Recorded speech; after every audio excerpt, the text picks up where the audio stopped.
Back like a cutlet sandwich from Tony Marinera's family deli on 37th Street. It is the FKC Fantasy Hour. We're back. It's been a couple weeks. We back, baby. Yeah. So I started working late Tuesday nights.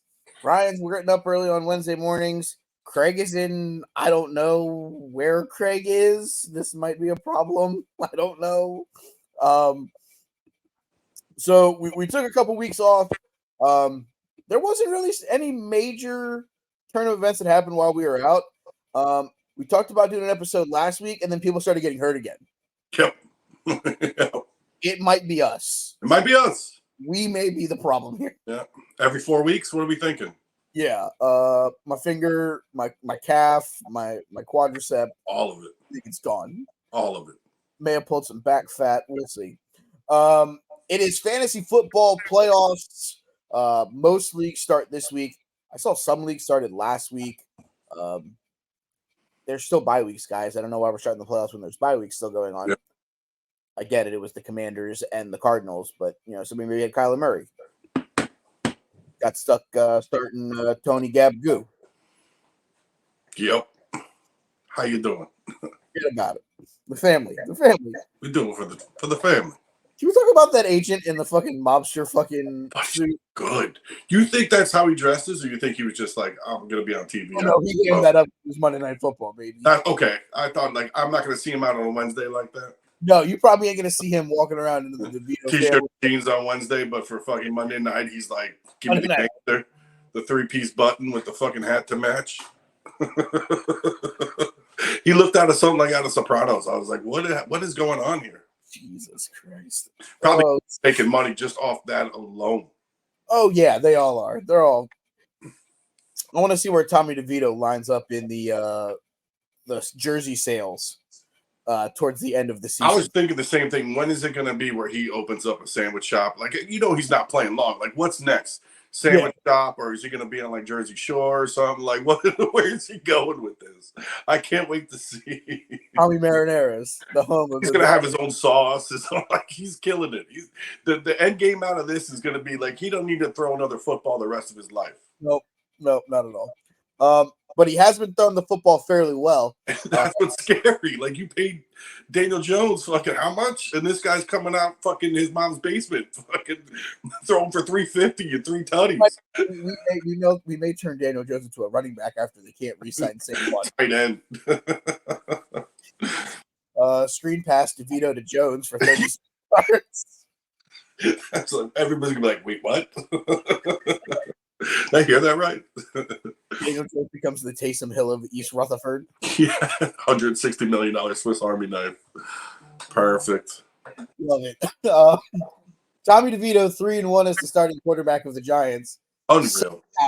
Somehow still eligible potentially to make the playoffs in the NFC. Like 30 teams that are eligible to make the playoffs right now. I swear to God, if Tony Marinera comes in and fucking leads them to the goddamn playoffs, Daniel Jones better get sent to the fucking moon. That's it, dude. We're done. I'm with you. Most of that was guaranteed, too, wasn't it? I want to say a lot of it was, and that may be a problem. Yeah, we got a problem. Speaking of problems, the Cleveland Browns have a problem. Deshaun Watson's gone missing, and we've brought back the ghost of Joe Flacco. Delaware Hen. Let's go, dude. Fighting hen. How old is he now? 39? Or 37? Am I aging him too much? I mean, buddy, he looks like he's 44. That's what I'm saying. I know he's not quite there, but I know he's in the late 30s. I'll take that. Behind those shit offensive lines in Baltimore, those aged him by at least 10 years. Easy. He is 38. He'll be 39 on January 16th. Okay, so next month. Jesus. 39 out there. So he was killing it. It's like Nick Foles, dude. He's out there. He was playing pickleball, I heard. He was crushing it in the pickleball fucking series. Now he's out here just throwing dots in Cleveland, dude. What the fuck? Your 2023 Cleveland Browns, led by and another team that could be possibly making the 8-5. They're the first wild card in the NFC. That's what I'm saying. I mean, let's talk about this real quick, and then we'll get into the fantasy discussion. Yeah. We got Tony Gabagoo still in a spot to get in the playoffs. Joe Flacco is currently the 5 seed in the AFC. Yep. Jake Browning has brought the Bengals from the cusp of we're going to finish 13 to percentage points out of a playoff spot right now. Yep. Minshew. It still has them at 7-5 or 7-6 with a outright shot of winning the division the way that Trevor Lawrence has been playing recently. Absolutely. CJ Stroud in concussion protocol, not good. The rebirth of Russell Carrington Wilson with Sean Payton at coach. What the fuck? We figured it out, guys. It's a Nathaniel Hackett problem. It ain't a Russell Wilson problem.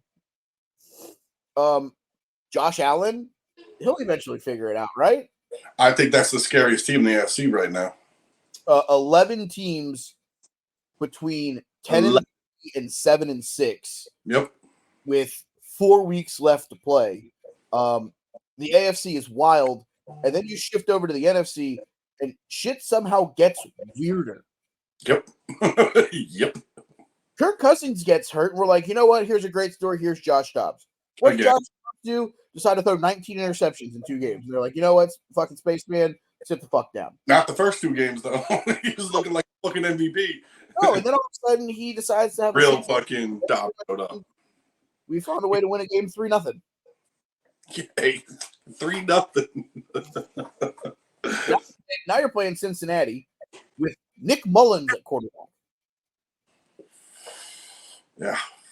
Green Bay with Jordan Love sitting at 6-7. Matt Stafford looking pretty decent. Seattle Seahawks are like the best 6-7 team I think I've ever seen in my life. But a lot of that was early. They were like 6-2 and just been really ever since. Yeah, they've been getting like just kicked in the dick repeatedly. Seriously. Nobody wants to win the NFC South. We've come to that conclusion. We talked about that, and it's like fucking really. There's 3 teams tied for first right now. What is 6-7? Yes, Tampa's at 6-7. The Desmond Ritter-led Atlanta Falcons are at 6-7. Dude, he blew up last week. By the way, I don't want to hear shit. Fire. 2 fumbles, 1 interception, 3 touchdowns, 2 passing, 1 rushing, 350. Yeah. A team that before the season started, a lot of people, including on Huddle Up Proper, the actual show of the Huddle Up Incorporated brand, Ernest C.J. Christian said, was in play to be the number 1 seed in the NFC, his New Orleans Saints. Yeah. If you ask me to pick a winner right now, I still don't know. I can't wait to see it unfold. Then listen to the fun part here. The New York Football Giants are at 5-8. Yep. A team left for dead 5 weeks ago. The Chicago Bears are at 5-8. The fuck? What are we doing? There's not one. If you tell me the best team in football right now, we say San Fran, Dallas 2, got to throw Philly there, and the rest, who fucking knows? Yeah, I mean, Baltimore. I'll give Baltimore their props. They are playing good.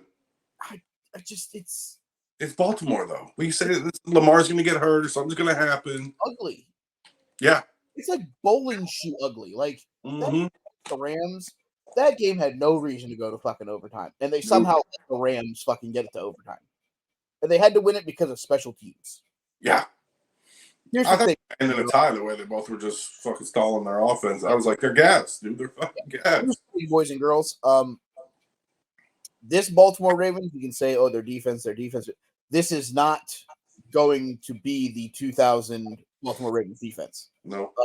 You're giving up 30 points to Matt Stafford with a bum-ass shoulder and basically in a torrential downpour. And I was going to say, we just talked about the guy who won the Super Bowl there, Joey Flacco, who fucking, all he had to do was manage the game, dude.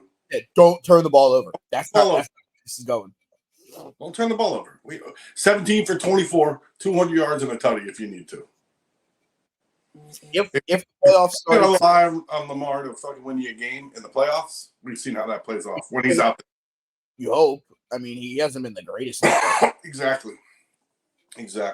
You're telling me right now that in a world where we're looking at it and he's playing Jacksonville or potentially Cleveland. He plays Miami too. That Miami game is going to be the game. I'm saying if the playoffs started today, Baltimore would have the bye. Yep. Miami would play Indianapolis because they get in via the tiebreaker. Yep. Kansas City gets Pittsburgh. Jacksonville and Cleveland. You're telling me right now that Lamar Jackson against the Cleveland defense couldn't have a Lamar Jackson day where he goes 18 of 36 for 198 yards and a touchdown and 2 picks and has a couple rushing touchdowns, and they lose the game 35-31? We've seen it play out that way. We just saw that. You watched him do it in the playoffs countless times. Uh-huh. I think it was 33-31 Cleveland, wasn't it, that they won? Yep. So I want to ask you this question because this got brought up to me by a group of friends, and I had a conversation briefly about this. I think at work yesterday with a 49ers fan, Big Mike. Okay. I gave him his flowers, by the way. Good game, and we move on. Yep. We're on to whoever you play this week. Just pull the Bill Belichick. We're on to Cincinnati. Seattle, Monday night. We're on to Seattle. We're done here. We're on to Seattle. Just move forward. And then we get the Giants twice, so that's what we're going to find out who both those teams are. Exactly. So it got brought up because we're talking about Lamar Jackson here, that the 49ers have basically assembled the Avengers. Yeah. Lamar Jackson's name got brought up, and it was, if you put Lamar Jackson on the 49ers, what do you think their record would be? I got a little bit of flack for this, and that's okay because I'm going to explain it to you. I said that if he played for the San Francisco 49ers, they would be 7-6. But Mike, why? He does not fit the Kyle Shanahan style of quarterback. Yeah. Well, Kyle Shanahan can adjust his plays to Lamar. Why? Even if he could, Lamar Jackson has proven in the 8 years in the National Football League and in college, he doesn't want to stand in the pocket. Right. He wants to roll out. He wants to make plays happen with his feet. Yep. When you have Iron Man and fucking Thor on the outside in Brandon Ayuk and Deebo Samuel, just get them the football and let them make a play. I was just going to say, didn't we see this play out? I mean, your counterpoint to this would be Trey Lance. Correct. That's what I kind of brought it up. I said, Christian McCaffrey, you want to get the ball to him as quickly as possible for him to make plays out of the backfield. You don't do that by Lamar looking and being like, oh, look, there's a lane that I'm going to run, and he's going to choose to run first. He does not fit the 49er offense. Yes. Could you tailor one around him? Absolutely. Sure. But would it be as effective as it is without him? Possibly not, because now he's going to look to do too much. And he's going to look to make too many plays because everybody else is just getting 5-yard fucking screens and taking it to the house. But, again, he's going to be like, watch this. Hold my beer. Let me run fucking 60 yards. And I've said that. I said, here's the thing. I go, what is Brock Purdy done very well? Got the ball out of his hands, hasn't turned it over, hasn't tried to do too much. Lamar Jackson is like, oh, man, did you see that 40-yard run he had? Yeah, it was great. What did they do at the end of that drive? I don't know. He threw an interception in the end zone. Right. They lost. Oh, man, did you see Lamar went for 300 yards passing, 150 rushing yards? He ran for 2 touchdowns, threw for 1, but threw 3 interceptions, and they lost by 7. Yeah. We see the stat line all the time, man. And here's the thing. On a fantasy football show, yeah, you want Lamar Jackson on that roster because of – absolutely. But if you're a Niners fan and you're a fan of reality, I don't necessarily know that Lamar Jackson fits the San Francisco 49ers. Yeah. They screwed up. I'm sure he can make it work. And I'm sure it'd be cool to watch. Like you said, fantasy implications probably be amazing to watch. But reality, I'll take Purdy all day long. Yeah. Right now, we had, again, in the conversation, I said right now my MVP for the 2023 season is Dakota. Okay. He's slinging it. If it's not him, I have him and Brock Purdy at Wimbledon too. Wow. Christian McCaffrey, I think, will get votes. Yeah. I did label it the quarterback of the year award because I don't think there's a way that they're going to give it to anyone that isn't a quarterback. I was going to say, that was going to be my next question. If Tyreek does get 2, would he be up there? Because for me, we saw it Monday night. He is the most valuable player. Once he was off that field, that game completely different. Correct. But the same can be said for the others. What I would say is, if the Dallas Cowboys don't have Dak Prescott, that's a 500 team. Agree, but we're going to find out who Dallas is here real short. And we could potentially find out what Miami is real quick here too, especially if that ankle injury over the last couple of days has ballooned. Did not participate in practice yesterday. Yep. Obviously, I didn't think he would because they played on Monday night. So you're going to find out real quick because that offense became very stagnant very quickly when Tyreek Hill was not on the field. Yeah. What a fucking game. I know we talked about it, but Jesus Christ. But that, if we're going MVP, like if he gets to 2, I might give it to him, man. It might be the first time in a long time. Sure. I mean, I'm not opposed to that. And if they get the number 1 seed, and if they beat Baltimore, and if he has something to do with it, like it's got to go perfect for him. Correct. I would say right now, if the season ended today, he would probably be 3 or 4 in my final. It's probably and I think that's valid. It's probably Dak to Brock to interchangeable of Christian McCaffrey, Tyreek Hill. And I'm right there with you. I think that, it pains me to say it, but Dak has been playing like an MVP, dude. Watching him, that game Sunday, and obviously, I watched. Their offense was fucking moving the ball, dude. I turned on the TV, it was 7-0. What the fuck happened? And they haven't stopped, no matter who they played. And this is the first time they played a really legit number 1 fucking seed team and did something to them and blew us the fuck out. And it's weird because the last couple of weeks, all it's really felt like it's Dak to CD. Yeah. And now you're sitting here thinking to yourself, and you're like, man, how are they able to do this with one guy? Yeah. And I thought, okay, this is going to be the measuring stick for how good Dallas's offense could be. Yeah. Because you got Big Play Slay, who's probably going to be on CD for most of the game, if not all of it. Yep. This is we're going to find out where we stand with Michael Gallup and Brandon Cooks and Jake Ferguson and Tony P out of the backfield. And he found all of those guys. Yeah. I was going to say, like, Ferguson's been balling. Cooks has been balling lately. Like, everybody I knew Ferguson would get there, but Cooks looked like he was a wasted fucking sign. Oh, didn't do shit first 4 weeks. Didn't even hear his name. Now, all of a sudden, buddy's lighting up for 100 and a tutty every game. Yeah. I said the same thing. I was looking at their – I was like, did Brandon Cooks they put him on, like, the pup list for the first 6 weeks and just pup list? He was dead. Plus, like, the guy was basically fantasy irrelevant in the first couple of weeks of the regular season. Missing on a fucking milk carton. 39 catches for 534 yards and 5 touchdowns on the year for Brandon Cooks. His last, so against you guys, 5 for 37. Yep. Seattle 4 for 45 in a touch. Washington 5 for 72 in a touch. Carolina 4 for 42. Giants 10 for 170. I'm sorry, 9 for 173 in a score. Yep. I mean, it's not terrible, but at least he's showing up on the fucking stat sheet. Before it was like 3, 5, 7.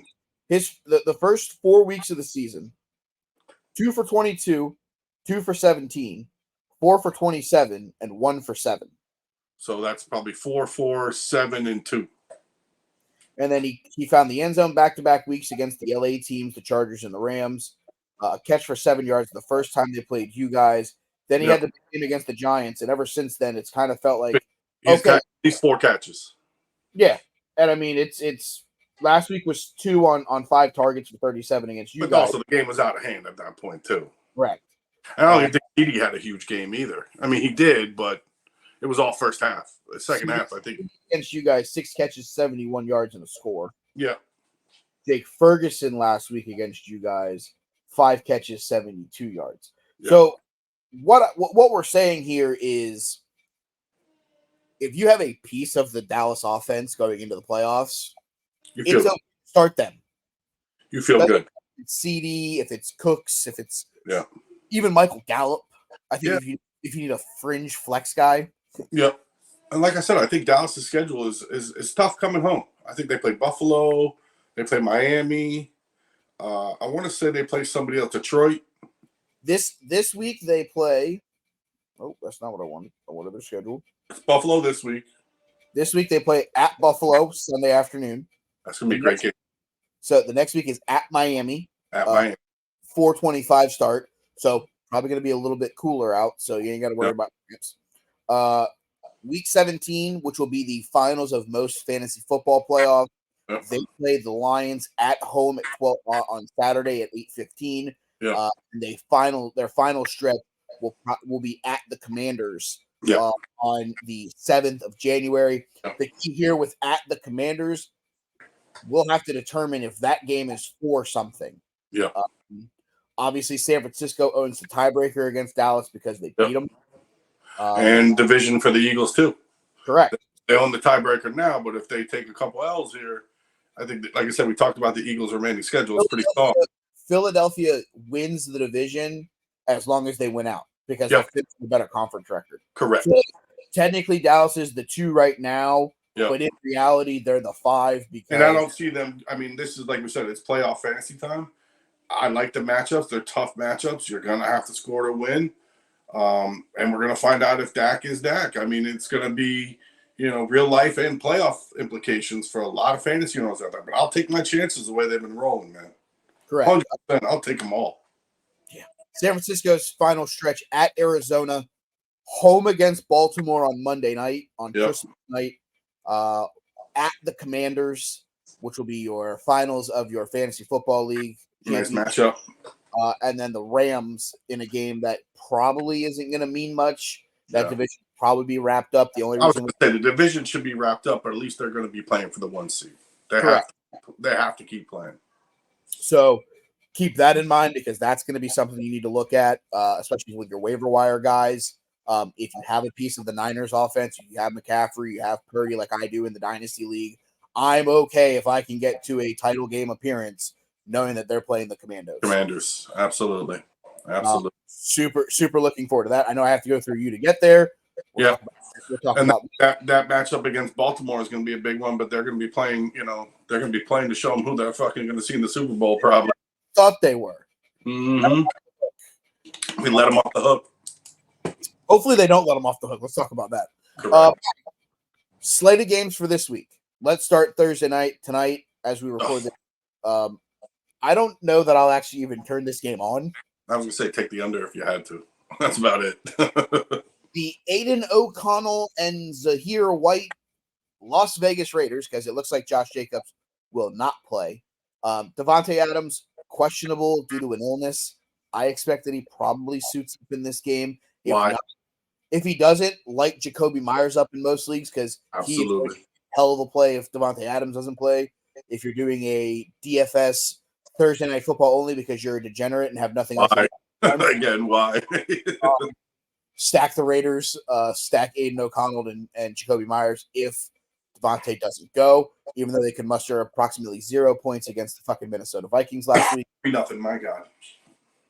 Take both defenses in your DFS roster, probably, because just take the under and don't do shit. 34.5. We're good. Justin Herbert out for the year. Broke a finger on his throwing hand, had surgery earlier this week. Keenan Allen will not play due to a heel injury. Darius Leonard, Danae Leonard, a corner for them, out due to an ankle and heel injury. A couple other questionables in this option include Donald Parham with a shoulder, Josh Palmer. If you have Austin Eckler like I do in a league, I'm hoping that just turns into Austin Eckler and Josh Kelly basically pull the ball for 78 minutes of this game because 38 rushing attempts for 98 yards and a tutty, dude. And he has 5 catches for 35 and a tutty. Other injuries for the Raiders. Max Crosby, questionable. He was limited in practice with a knee injury. I expect him to play. The quadricep for Josh Jacobs. Played last week, but he'll probably play. Yep. The quadricep for Josh Jacobs looks like he's not going to play. He's trending towards being out. That's really it when it comes to that game. Let's go to the full slate starting Saturday afternoon, 1 o'clock NFL Network. It is the Nick Mullins-led Minnesota Vikings going into Paycor Stadium to take on Jake Browning and the Cincinnati Bengals. Who would have thought we were saying that? It looked like a good matchup on paper fucking 18 weeks ago, 17 weeks ago, whatever the fuck we are now. All right, so here's where we stand. Justin Jefferson, limited participation in practice. Spinal. Did you see that hit? Spinal. Game over. What are we doing? I don't know. We're a franchise guy out there playing games like this. I get it, you're in the playoff race, but what are we doing? This was our argument with Craig when, he went to take him off the vampire team. I'm like, what's he playing for, my guy? A new contract. What's he not going to do? Hold on. I want to look at something real quick, and I'm going to do this because Craig's not here. Because I'm not here if I did it while he was here. He played Justin Jefferson last week. Oh, could have got him a win. I want to see how much of a point difference it would have made. Yeah. Because I want to see if it would have been the difference in him acquiring. Well, because from you, if he would have taken Garrett Wilson, which is who you were pitching for him to take. Yep. Wilson scored 16.7 last week. Jefferson had 4, possibly close to 5. 3.7. Okay, so 13. We'll round up to 14. It doesn't get him the win. Mm-mm. He gets to 102 and he still loses by 30. Yeah, I think he was getting lapped for some reason. He had a dud from Sam Laporta. He had a dud from Stephon Diggs. Tyreek got hurt. These are things real life fucking teams like that have to deal with too. And honestly, he didn't leave a lot of points on the bench either. 11 from Puka, 13 from 16 from Kyron Williams, 14 from Rashid Rice. I mean, he didn't leave a points on the bench. But that's different. But it makes a difference in the playoffs because he's never going to fucking play him now. Facts. What you said would have happened. Yeah. Vikings, Jefferson, limited participation. Alexander Madison did not participate in practice. I don't expect him to go. No. The Bengals should get Chidobe Awuzie back this week. Tyler Boyd was limited. Jamar Chase was limited. He's something to watch out for. I don't necessarily know where we stand on him going into this week. It was nice to see T back. Who are you telling? And he caught a couple balls. I was like, where the fuck's this guy been? That's right. Missing in action all season. Fucking hurt. Yeah. Let's see. I want to look this up real quick. Who's the kid who caught I just picked him up, the running back. I forget his name. 30? Chris Brown? Yeah, Brown. Yeah. I like him, man. He reminds me of fucking Eckler. Yep. Same number. Like, who the fuck is that? So, non-participant in Tuesday's practice was Jamar Chase with an ankle injury. He was active, but may not be upgraded to fully active in Thursday's practice. They were told he's 100% healthy, so I would say that to fire up Jamar, obviously. Yeah. This game, it's one of the. I don't know what the line is right now from a betting perspective, but cool. We got football on Saturday. Yep. 3 games. Yeah. We'll go to the next one. 4:30 game.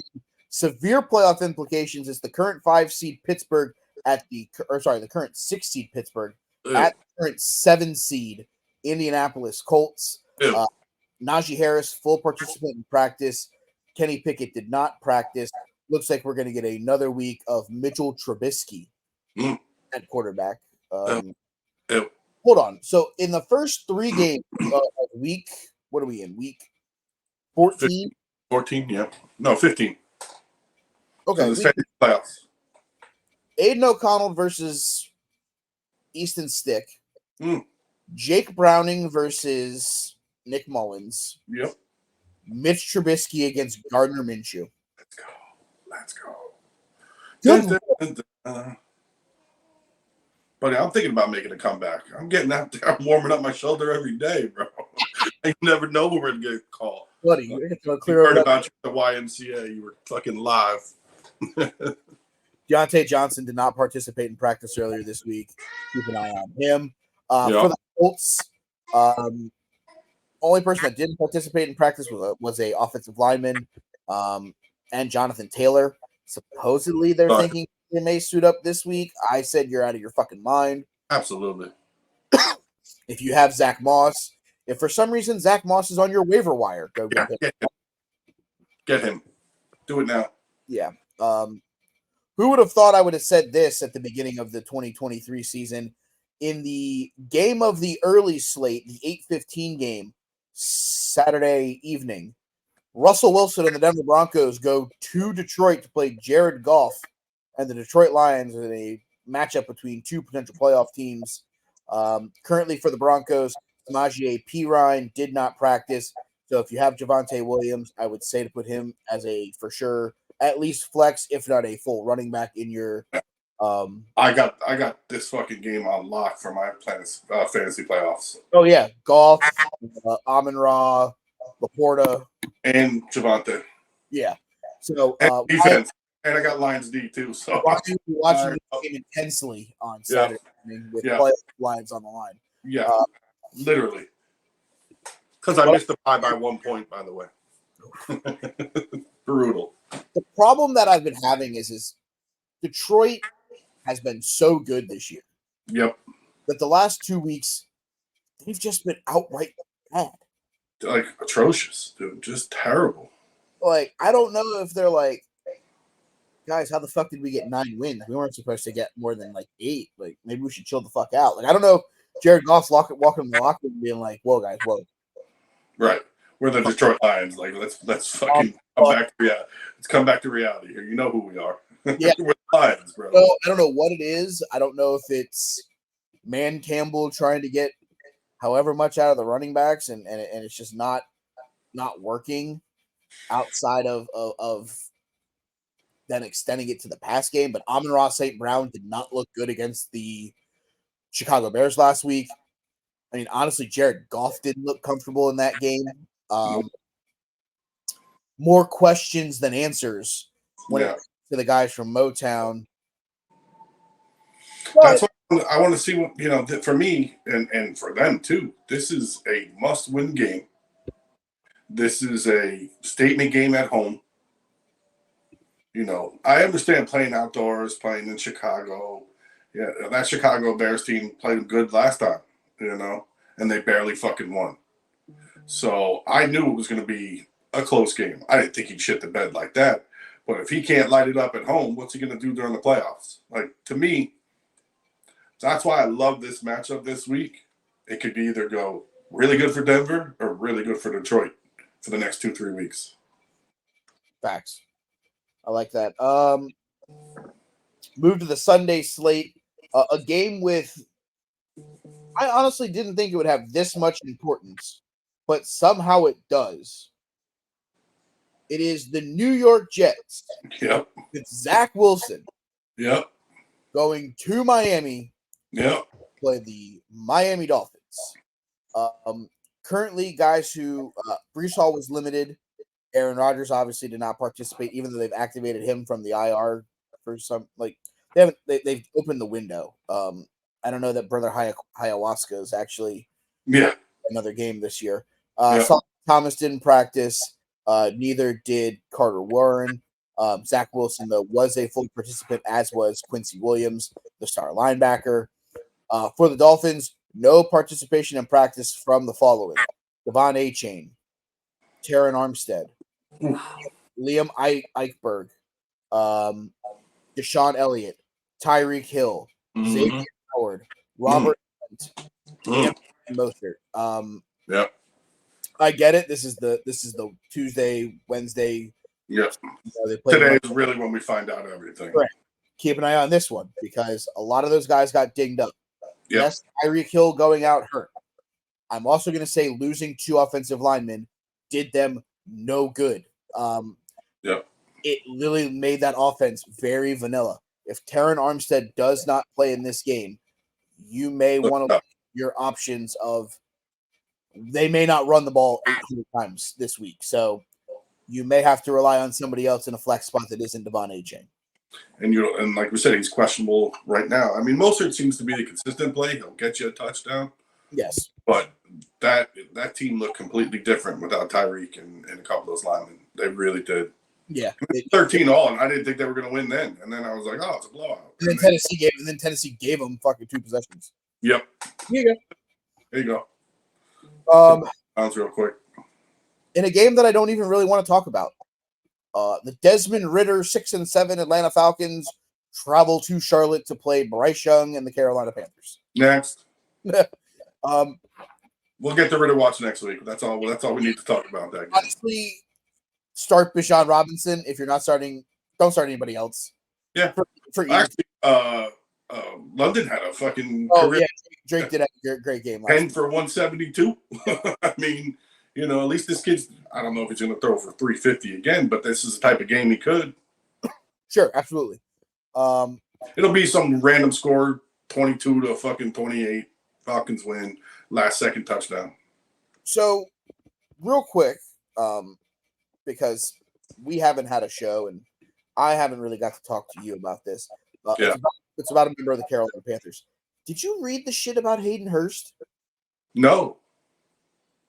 He has something where he got like I think I read a touch. Yeah. And they're like he may never play another game of football ever. Yes. I read a little bit, but I had no idea what it said. So he got ruled to have a concussion. Yep. In week 10. They're saying that, he might come back to a practice in the next week or two. But I'm like, you're telling me this dude has memory loss, post-traumatic amnesia. And he's got his bell rung upon in Cincinnati he got his bell. It wasn't career ending, is what he said a week ago. A day after his dad confirmed on Twitter, they call it X. I don't call it X. It's Twitter. That Hurst had post-traumatic amnesia in connection to a hit in the Panthers-Bears game from November 9th. The player offered more details about his injury, saying, quote, I appreciate everybody reaching out and checking on me. I suffered a pretty nasty concussion against the Bears a few weeks ago and don't remember up to 4 hours after the game. Wow. While it is scary, it is not career-ending. I'm starting my return to play this week, so fingers crossed I can make it back for these last couple games. Okay. I wouldn't come back out there. Buddy, I read it, and people were like, yo, this guy, may suffer, life problems. And I'm like... We talk about Tua fucking, one more shot. This guy, like I said, he took some shots in Cincinnati. You remember. He took some shots before he even got to Cincinnati. Exactly. Atlanta too.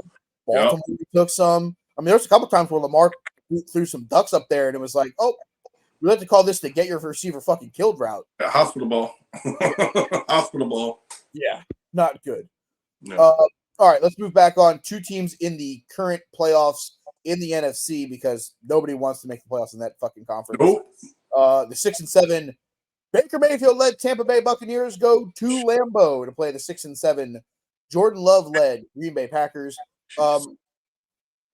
Again, on Huddle Up Proper, Ernest DJ Christian a couple weeks ago said, lock it up.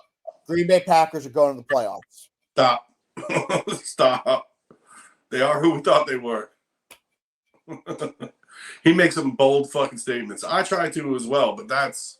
Buddy, 3 weeks ago, Josh Dobbs looked like the MVP of the fucking Minnesota Vikings. He's like, fucking send it. They're going too. And I'm like, who else do you want to put death on? Yep. Hold. Just wait. Hold. Good God. Chris Godwin did not participate in practice yesterday. I expect him to play, especially with them for a playoff spot. Same with Jair Alexander for the Packers, limited participant. Expect him to fully go. AJ Dillon did not participate. Aaron Jones was a limited participant in practice. I want nothing to do with this fucking backfield. Period. I've had Aaron Jones in Billy's league all year. I've started him fucking twice. One of them, he got me like 13 or 14 points because he scored. No. Oh, no, I'm sorry. I started him like the first 2 weeks where he was really No, week 1 was like 33, and then that was it. He gone. So I started him the first 2 weeks. He smashed the first 2 weeks. Yep, and then he was done. Because he had the big game, and then he got hurt in that game. I didn't start him week 2. I started him week 4 when he came back. Yep. He scored 2 and got hurt again. Yep, and then I don't think he's fucking been anything since. 19 points against the Rams the 1 week, and I didn't start him, and I bought the fucking fake bill of goods that he was back, and I put him in the next week, and he scored 9 at Pittsburgh. Yep. And I was like, son of a bitch. I'm like, we're really going to do this all fucking year. You knew he was going to be that dude. I mean, we all were high on him this year. Everybody was like, "Oh, it's a great, good season." No, we know who he is, dude. I don't want anything to do with and that. AJ Dillon too. How many times have you bought AJ Dillon fucking stock? I don't want to do it. I don't want to deal with it. Anything to do with Jordan Love going forward? I want to have anything to do with this offense going forward. I mean, Green Bay, good luck. Christian Watson's the only guy I want. And he didn't participate in practice this week. Where's he been? Long term, the only piece I want is Christian Watson. Period. Yeah. Maybe Romeo Doubs. Maybe. Late. Romeo Doubs late, sure. But otherwise, pass. Yep. Agree. One team that has no right to still be in playoff contention, and one team that is currently the 5 seed in the AFC. It is the 5-8 Chicago Bears, led by Justin Field, going into Cleveland to play the Joe Flacco-led Cleveland Browns. What are we doing? What are we doing? Who would have thought that matchup would have taken place? Not me. Okay. Currently, you know how I feel. I sold all my stock on Justin Fields. Bye. See ya. 4 Bears on the injury report right now. The 2 most notable that did not practice: DJ Moore, and Ephemius St. Brown. I expect both of them to play. Me too. No real shining moment there. Same thing with the Browns here. Amari Cooper did not participate. Myles Garrett did not participate. Kareem Hunt did not participate. David Njoku did not participate. I expect all of them to be full sends as we go into this, because this is a game that they have to win. There are a couple games on their schedule where they're going to come into a game as a favorite. This is one of them. They can really put themselves a step ahead because there are some teams playing each other this week that are going to beat each other up. The Pittsburghs, Indianapolis. To beat Cincinnati has to beat Minnesota. If they kind of fall a little bit, potentially if Houston doesn't have CJ Stroud, that's another one. You have a real spot here to put yourself in the driver's seat to at least be a playoff team and potentially a 5 seed to play a team like Jacksonville in the first round, who, I get it, we're saying that, but Jacksonville has not looked good the last couple weeks. I agree. You have Trevor Lawrence trying to play through a high ankle sprain. Yep. And if they keep losing and Indianapolis keeps winning, you could be going to Lucas Oil Stadium and playing a team like Indianapolis with Gardner Minshew at quarterback. With your defense, you want to win all the games that you can. I'm a full send on basically everybody Cleveland. I actually picked up Joe Flacco in Billy's league to be my quarterback now that I don't have Justin Herbert for the rest of the year. Yeah. I thought this was a matchup that if we're going to have a game, that I think this is it. Yeah. I get it. Jared Goff didn't really have a great game against this team. No. But my other options, I think, were like Tony Marinara, Easton Stick, Aiden O'Connell, and I'm like, I'd rather take the chance with Joe Flacco. I mean, barring weather, that's the only thing I would say. Maybe. Sure, I think I'll look at the weather report leading into it. Right. If it's fucking raining and 20 degrees and windy, you're going to be past. You know what I mean? I'm probably picking up Tony Marinara. Yeah. Well,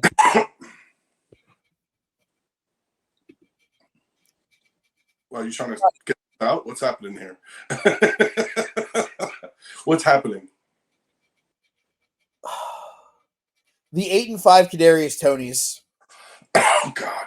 Traveled to Foxborough to play the 3-10 New England. What is New England doing winning last week, by the way? What the fuck are they doing? I thought the lock of the week was Houston. What the fuck are they doing? They just lost what did they lose to? They lost to Chargers 9-0 the week before. The Chargers beat New England 6-0. 6-0. Okay, sorry, I gave him too much credit. Correct. Hold on, I want to see. And then they hang a 30 on fucking Houston, trying to lock up the number 1 pick. What are we doing?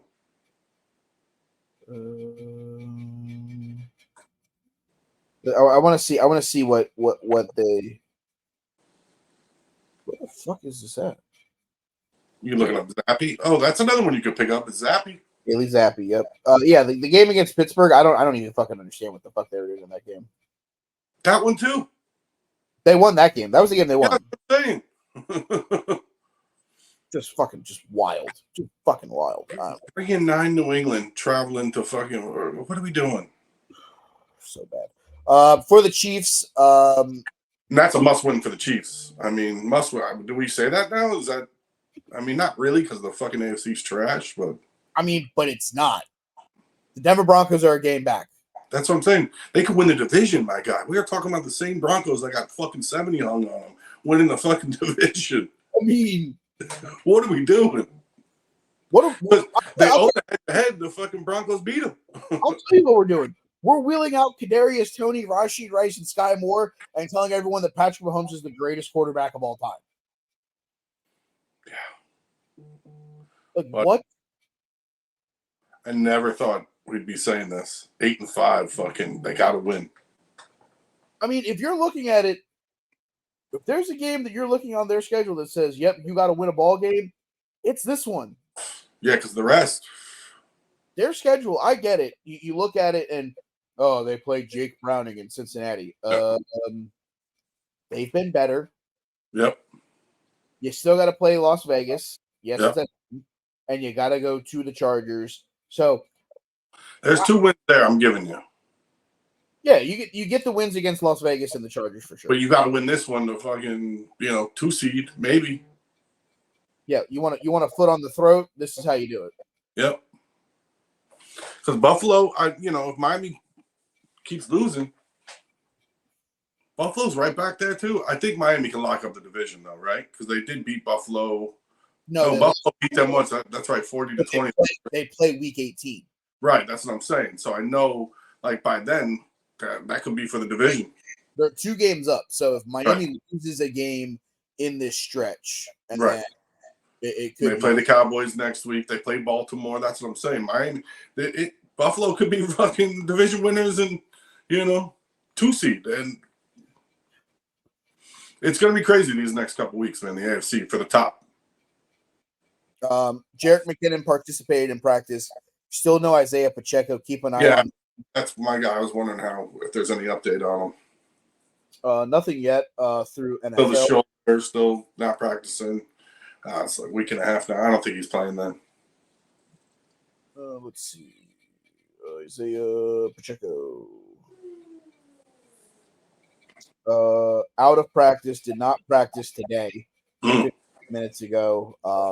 I would probably say that he is as doubtful as doubtful can get. They probably want him back down the stretch a little bit more healthy. So maybe this is a week that he sits out, looking at that he's playing against. For the Patriots, Juju Smith-Schuster limited in practice, as was Demario Douglas and Devontae Parker and Ramondre Stevenson. If you got anybody on the Patriots, don't start them anyway. What the fuck? You're probably in last place, so it don't matter. Is there anybody on the Patriots worth fucking putting in a lineup these days? If you tell me Zeke Elliott, I'm going to punch you in the throat. That's all right. I mean, I think one of the leagues that I'm playing in, one of the guys in the playoffs has Zeke as a flex. Cool. I mean, he did drop 30 last week or the week before. I mean, there's chances, but I wouldn't hold my breath. Yeah, that's what I'm saying. If you have anybody in Patriots offense, good luck.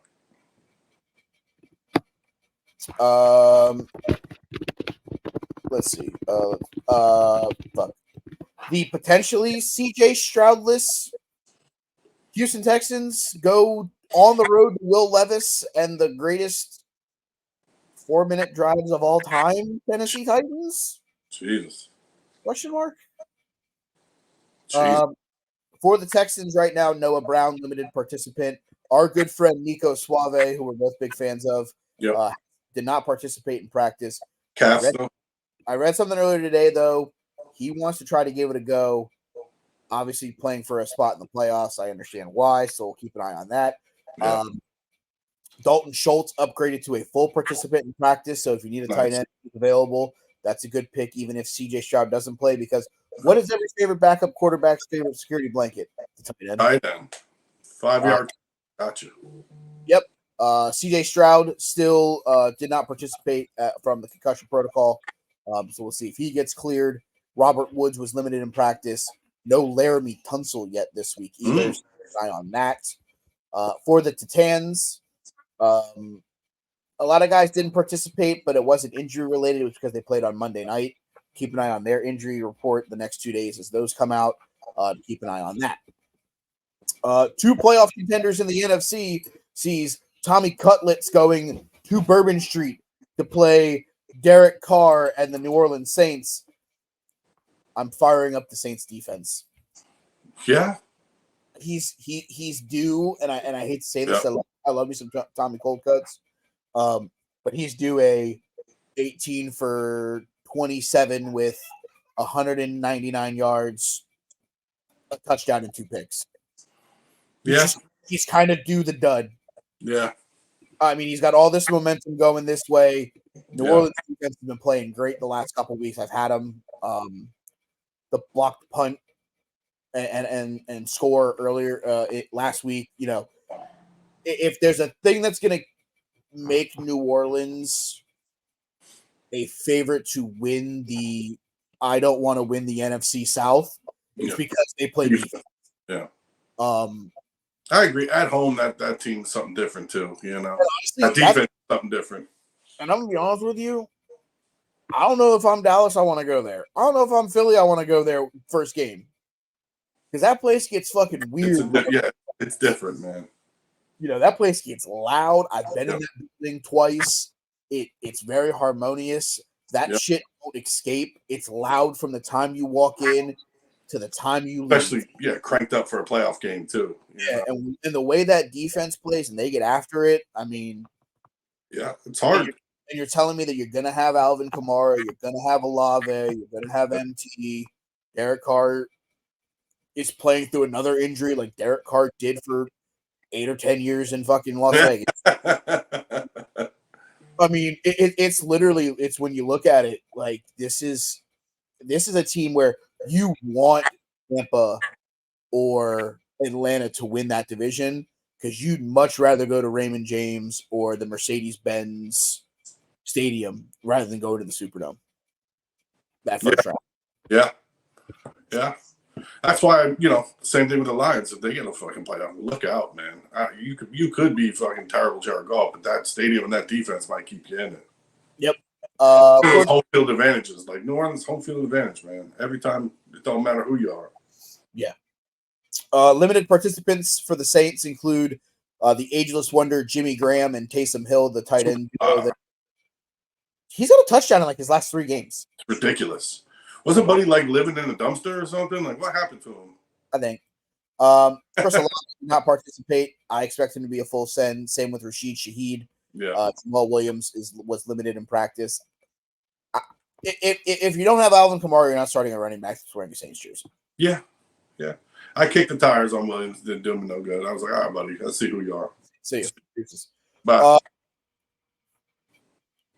In a game that may be over midway through the first quarter, the 10-3 San Francisco 49ers travel to State Farm Stadium to play the 3-10 Arizona Cardinals. Start all of your 49ers, start none of your Cardinals. Next game. Yep, pass. The 4-9 Washington Commanders travel to LA to play the LA Rams. Notable here, Brian Robinson is yet to participate in practice this week with an injury. Don't like the way that looks. Jahan Dotson has cleared all of his injury stuff, so he should be a full send. Same with Terry McLaurin. Both of them cleared everything. For the Rams, Tutu Atwell did not participate. Tyler Higbee was limited, as was Ben Skoranek, a.k.a. who gives a shit portion of that offense. It's just really Brian Robinson. And if you're starting Brian Robinson, just make sure you have somebody to go behind him, even if it's a handcuff. If Andrew Gibson's out there, go get him, because if Brian Robinson doesn't play for some reason, he's going to get some snaps. It's the obvious play there. Yep. And start anybody on the Rams, obviously. I don't know what happened to this Commanders fucking defense, but they traded Montez Sweat and fucking Chase Young. They've been getting lit the fuck up, dude. I don't care. They traded the pass rush. The pass rush let those corners play a little bit looser. And you trade the 2 pass rushers, and now those corners have to play tighter, and they're just getting. I think every game somebody's played them just dropped 30 on them. It seems like it's fucking ridiculous. You lose the pass rush, you're even fucking better, and it just shows you how. Yeah. The America's Game of the Week, as I'm going to call this, the 10-3 Dallas Cowboys travel to Buffalo to play the 7-6 Buffalo Bills. Obviously, take this with a grain of salt. Dallas's injury report or practice report looks like an entire mash unit. Yep. Obviously, they're giving guys days off. But Buffalo, same thing. Looks like a mash unit. The only thing here, Von Miller did not participate in practice. Keep an eye if he plays. I think that gives Buffalo's defense an extra nick up because of the pass rush. So keep an eye on that. Keep an eye on if Micah Hyde plays. If Micah Hyde does not play, I think the over the top for Dallas is going to be. And start everybody that you normally start on these two teams. I mean, don't sit anybody in fear. No, I think everybody's going to be a full go, and I think this game's going to be a really good game. I agree. Sunday Night Football, going to Everbank Stadium up in Jacksonville. It is the 10-3 Baltimore Ravens playing the 8-5 Jacksonville Jaguars, 2 teams that are currently in the top 4 in the AFC. For the Ravens, Odell Beckham limited in practice. He will be a full send. I picked him up in the Dynasty League, put him in my flex spot this week. Taking a chance because I lost a couple other guys. Dameon Pierce hasn't been good, and we're taking a chance. For Jacksonville, C.J. Beathard was a full participant in practice. Trevor Lawrence was also a full participant in practice. That happened. Zay Jones was limited, as was Travis Etienne. Etienne again with the ribs. Yep. Andre Cisco did not participate. That's one to watch out for. He's their star safety. If a lot of those guys in that secondary are out, I'm putting send on Zay Flowers and Odell Beckham this week. Oh, me too.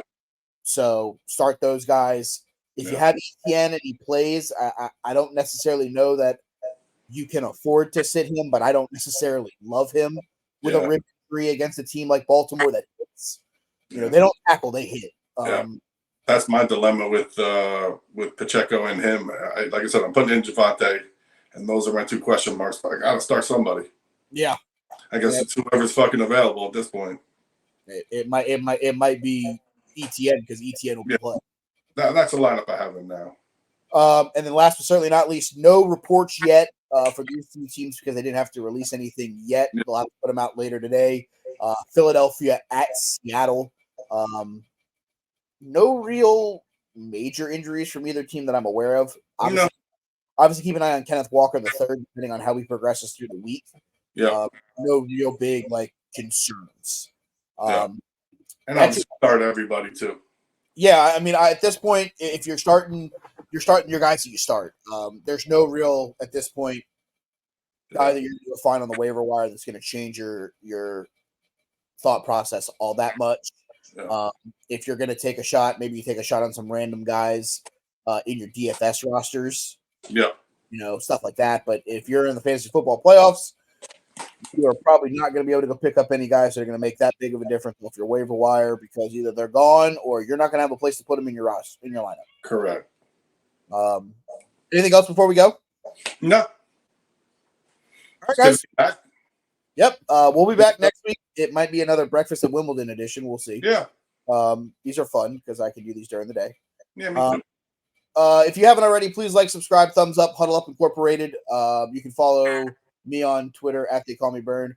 Head over to Big Jim's at Big Jim Sports. There's a link tree there with a link to the store where you can purchase all the Huddle Up gear, shirts, hats, cups, stickers, notebooks, whatever you want with any of the cool stuff on there.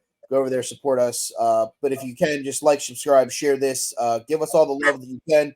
And we'll see you guys next week right here on the Huddle Up Fat Kid Fantasy Hour. All right, FKC for life. We go. Bye.